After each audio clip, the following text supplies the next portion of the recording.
तो पूर्ण रूपेण से त्याग का भी त्याग जो करता है वही पदार्थाभाविनी अवस्था को अनुभव करता है। तब जो सत्वपति भूमिका में जो स्थापित है, ऐसे ज्ञानी की बात करते हैं कि ऐसा जो ज्ञानी है वो तो कर्म से हो सकता है ग्रस्त हो जाए, हो सकता है वो सन्यासी हो जाए, पर जो पदार्थ भाविनी असंग शक्ति में है ऐसे को हम कहते जीवन मुक्त। असंग शक्ति और सत्वपति ये चौथी पांचवी स्टेट में जो रहे ऐसे को हम जीवन मुक्त है कहते। जी रहा है मुक्त है, कर्म हो रहा है मुक्त है, एक निवृत्ति में चला गया तो भी मुक्त है। तो प्रवृत्ति में रहेगा कि निवृत्ति में रहेगा, इट डिपेंड्स अपॉन द प्रारब्ध ऑफ द ज्ञानी। तो ज्ञानी का जैसा प्रारब्ध होगा। पर अब जीवन मुक्त है तो चाहे तो गृहस्थी में रहे, चाहे तो साधु हो जाए, चाहे तो जंगल में रहे, चाहे तो महल में रहे, चाहे तो शाल दुशाले ओढ़े, चाहे तो लंगोटी पहन के बैठा रहे, हर हाल में वो अपने आप में संतुष्ट और तृप्त है। और प्रारब्धवश जो दुख सुख संजोग होता है वो लेश मात्र भी उसको पीड़ा नहीं देता है। तो संसार की प्रतीति सारी हो रही है, परंतु अपने ब्रह्म रूप से जो स्थित है उसे को हम जीवन मुक्त कहते।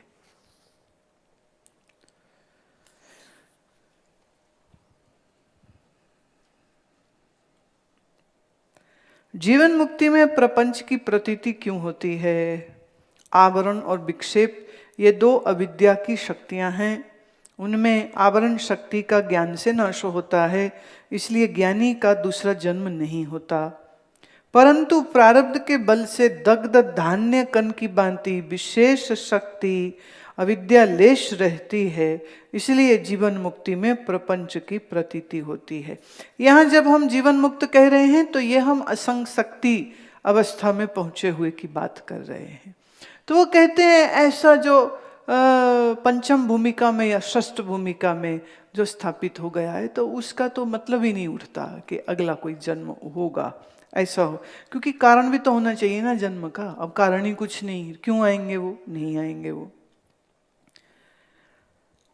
प्रारब्ध के बल से दग्ध धान्य कण की भांति विक्षेप शक्ति रहती है। जैसे आप देखो रस्सी जला दी आपने, तो जलने के बाद भी दूर से देखो ना तो लगता ठीक ही है, अभी माने काली सी हो गई है, तो लगता ठीक ही है अभी। या ऐसे समझो कि किसी के खेत में आग लग गई तो उन्होंने फट से कुछ फसल बचा ली जैसे तैसे, कुछ जल गई, फिर लगा है दाना ये तो ठीक है। धान्य जब वो भूसी के अंदर होता है ना चावल तो उसे धान्य बोलते, पर जब हमने उसको खोला तो पता चला तो अंदर दाना खत्म हो चुका है। कई ऐसे उदाहरण मिल जाएंगे आपको।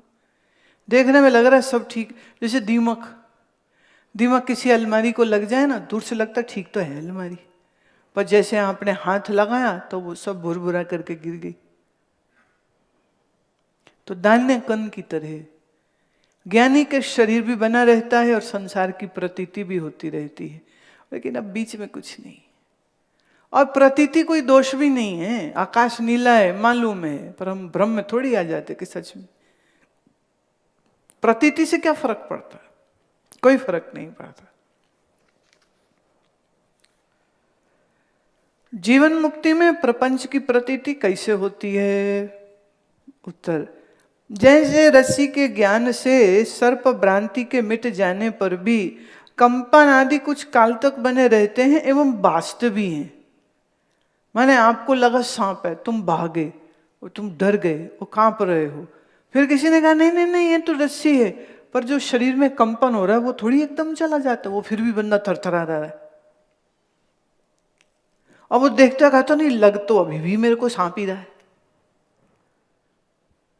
लग अभी भी सांप ही रहा है। तो भ्रम निवृत्त हो जाने पर भी रस्सी सांप जैसी अभी भी लग रही है, और शरीर में जो डर आया था उससे शरीर में जो कंपन है वो अभी भी चल रहा है, पर मन बुद्धि से जानता है कि यहां कोई सांप नहीं है। जैसे दर्पण के ज्ञानी को प्रतिबिंब बाजता है।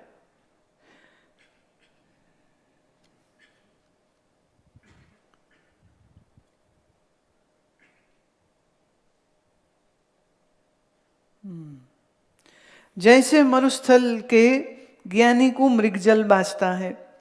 मतलब हम शीशे में देखते हैं चीजें, तो हमें ये थोड़ी लगता कि चीजें शीशे के अंदर हैं। कुत्ते को लगता है। जब कुत्ता चिड़िया शीशे देखते हैं ना तो चौं चौं मारते हैं। कुत्ता कई बार बड़े चक्कर में पड़ जाता है, शीशा हो सामने तो उसका मालिक उसको शीशे में दिख रहा है, तो वो शीशे की ओर मुंह करके बैठा है और वो आगे बढ़ के मालिक को छूना चाहता है, तो नाक उसकी शीशे में लगती, तो उसको समझ नहीं लगती कि दिख तो रहा है मेरे को, हाथ में क्यों नहीं आ रहे। फिर मालिक आवाज दे, फिर आवाज सुन के वो पलट के देखता है, फिर उसे समझ लगती है अरे मालिक तो यहाँ है, शीशे में तो है ही नहीं। पर कुत्ते को ये भ्रम बार बार हो जाता है, वो ज्ञानी नहीं होता कभी भी, उसको फिर भूल हो जाती, फिर भूल हो जाती, फिर भूल हो जाती।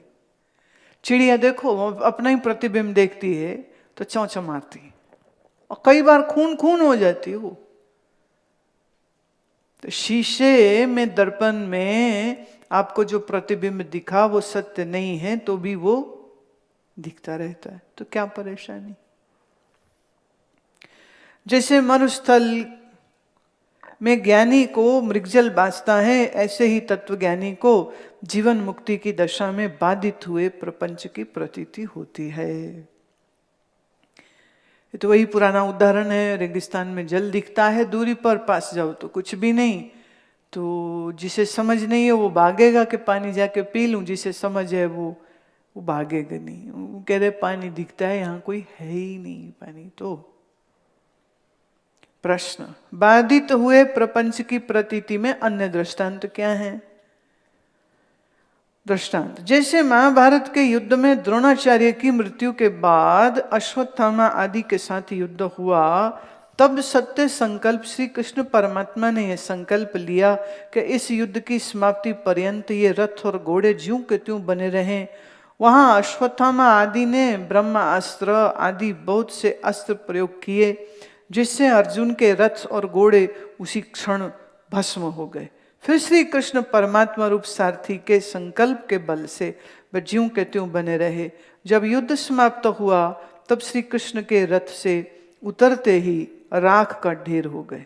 ऐसे ही स्थूल देह रूप रथ है, उसके पुण्य पाप रूप 2 चक्र हैं, 3 गुण रूप ध्वज है, 5 प्राण रूप बंधन है, 10 इंद्रियां रूपी घोड़े हैं, शुभ अशुभ शब्द आदि 5 विषय रूप मार्ग हैं, मन रूपी लगाम है, बुद्धि रूपी सारथी है, प्रारब्ध रूप कर्म उसका संकल्प है, अहंकार रूप बैठने का स्थान है, आत्मा रूप रथी है और वैराग्य आदि साधन रूप शास्त्र है।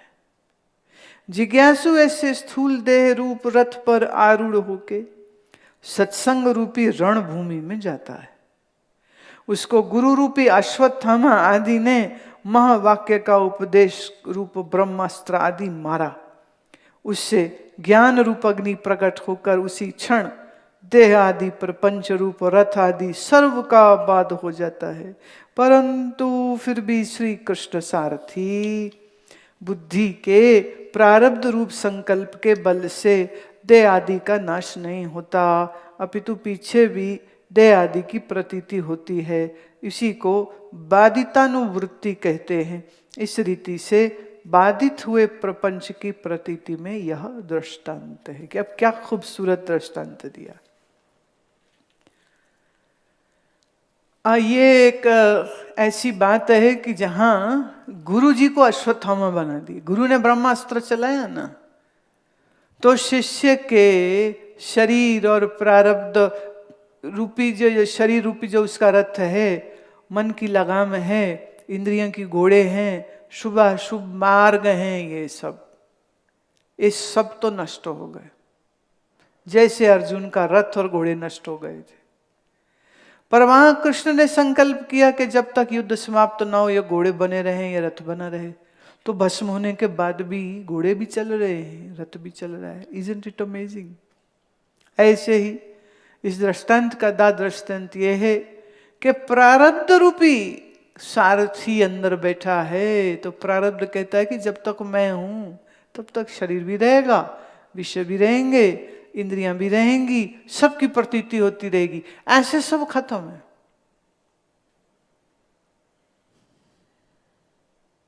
ऐसे सब फिनिश, पर फिर भी प्रतीति होएगी। तो गुरु जी ज्ञान देखिए, पीछे एक कला में उन्होंने गुरु को बाजीगर बना दिया था, भूत प्रेत उतारने वाला है, ओझा बना दिया था। उदाहरण देखिए कैसे कैसे। अब इसमें उन्होंने गुरु का अश्वत्थामा बना दिया। अश्वत्थामा का ब्रह्मास्त्र चला था, इधर ज्ञान का ब्रह्मास्त्र गुरु चला था। पर प्रारब्ध रूपी सारथी बैठा है, तो कहता मेरा संकल्प है क्या, जब तक मैं भोग नहीं दूलूं तब तक खत्म नहीं हो सकते। तो ज्ञानी अपने प्रारब्ध के वजह से सब नष्ट हो जाने पर भी, बाद हो जाए सब तो भी सबकी प्रतीति फिर भी बनी रहती है। विदेह मुक्ति सो क्या है? प्रश्न आता है। प्रपंच की प्रतीति रहित ब्रह्मरूप से स्थिति, अर्थात प्रारब्ध कर्म के भोग के नाश होने के पश्चात स्थूल सूक्ष्म शरीर के आकार से परिणाम को प्राप्त हुए अज्ञान का चेतन में विलय हो जाता है, यह विदेह मुक्ति है। पहली बात, कर्म के भोग का नाश हो गया, कुछ भोग बचा ही नहीं अब। जिसे हम कहते हैं ना, game is of now, game पूरी हो गई। वीडियो गेम में रहते ना कि इतने कैरेक्टर्स को आपने मारना है, आज सारे तो मार दिए, तो फिर साइन आता है गेम इज ऑफ या गेम इज कंप्लीट। तो ज्ञानी के कर्म का भोग अब खत्म हो चुका। जिस अज्ञान से सूक्ष्म और स्थूल शरीर मन बुद्धि बने, वह वापस अपने अज्ञान में ही लीन हो जाते। माने शरीर गया पंचभूतों में, मन गया माया में, ये एकता हो गई, और मैं तो ब्रह्म स्वरूप था, हूं और रहूंगा। This is called the session is expired. Game is done. Game is complete.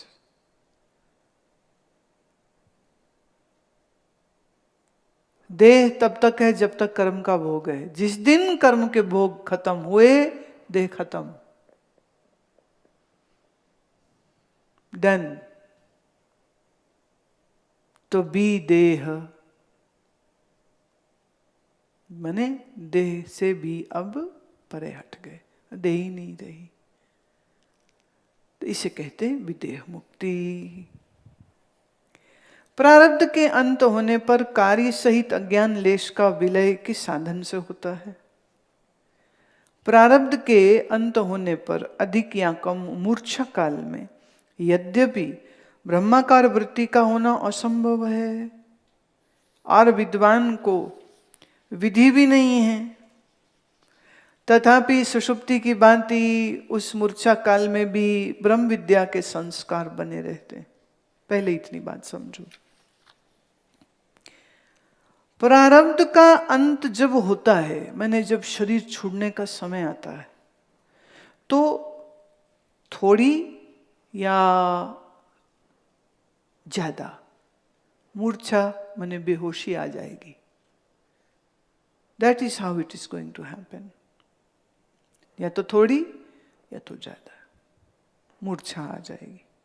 और जब मूर्छा अवस्था आ गई तो उसमें ब्रह्माकार वृत्ति तो बन ही नहीं सकती। बेहोशी में कौन सी वृत्ति बनाओगे? संसार वाली की परमात्मा वाली? कोई भी नहीं। मूर्छा में तो कुछ भी नहीं होगा। फिर वो कहते हैं विद्वान को जरूरत भी नहीं है।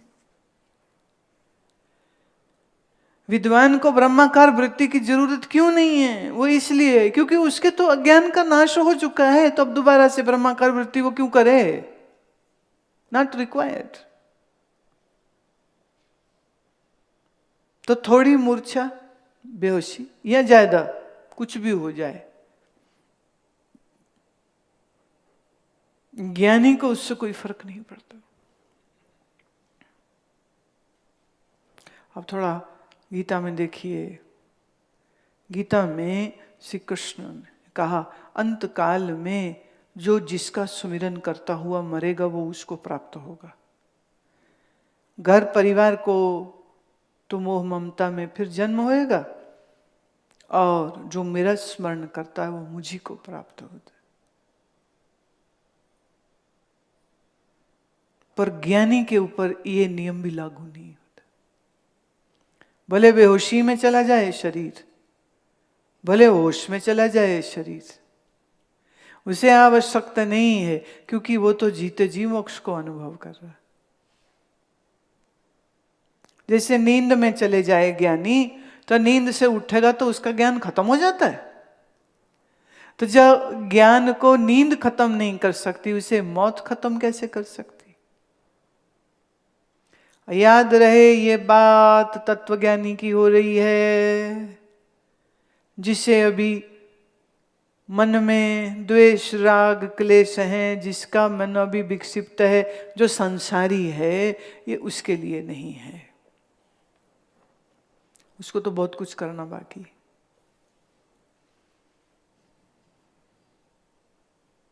मुझे एक साधु याद आ रहा है, वो मुझे मिला, उसने 12 वर्ष का नियम लिया था कि 12 वर्ष वो अन्न नहीं खाएगा, भूमि पर सोएगा, रोज गंगा स्नान 2 समय करेगा।